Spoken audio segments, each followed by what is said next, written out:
And speaking of roads, how about since now we're into, gee, it almost feels like summer weather, isn't that amazing? Roads in general. Tell us where we are with roads in general. well, We talked about Vine Street last time. State project, they're going to finish it when they finish it. What about other roads? We're working on the asphalt program this year, and actually most of it is complete. You know, we had some people that complained that we tore up the asphalt and we destroyed the streets and we were using it to build the parking lot in the stadium, and we were going to leave the streets the way they were. It's a normal process. We grind the road down, all right? Normally, we would take the asphalt, give it to the company that took it, and they'll sell it to somebody. We kept it. We use it as a base at the parking lot for the stadium, saved the city thousands upon thousands of dollars, and we paved the roads.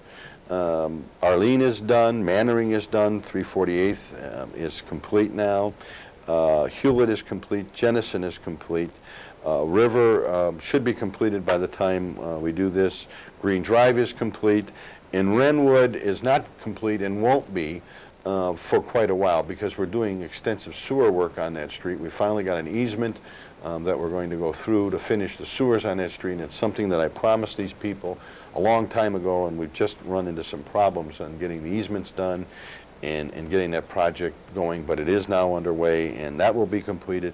So the asphalt program, instead of starting in September, we do earlier in the year, so that you can ride on smooth roads for the summer. Yeah, you know? exactly. Isn't that nice? And so we did it. In fact, I really want to commend Chuck Hillier.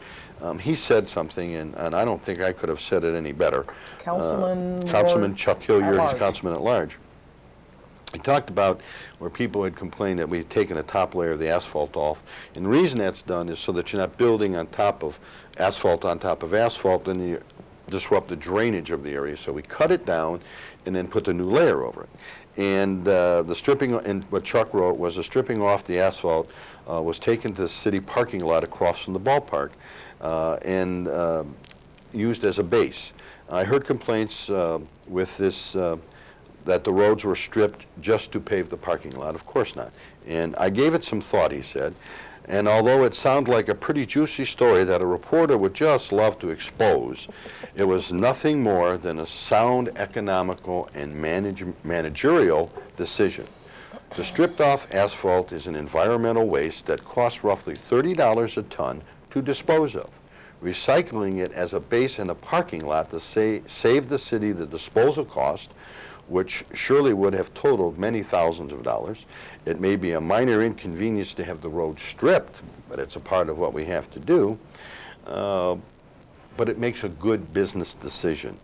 And I appreciate— Says it well. Yeah, and he did. He said it, I couldn't have said it better, and I appreciate Chuck saying that.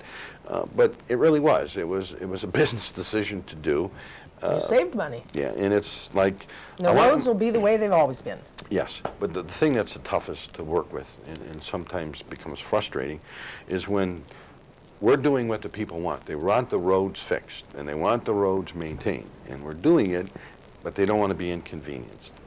And whenever you're moving forward, you're going to have inconveniences. I don't care what it is, how it works. Look at the poor people that live, off of Vine Street.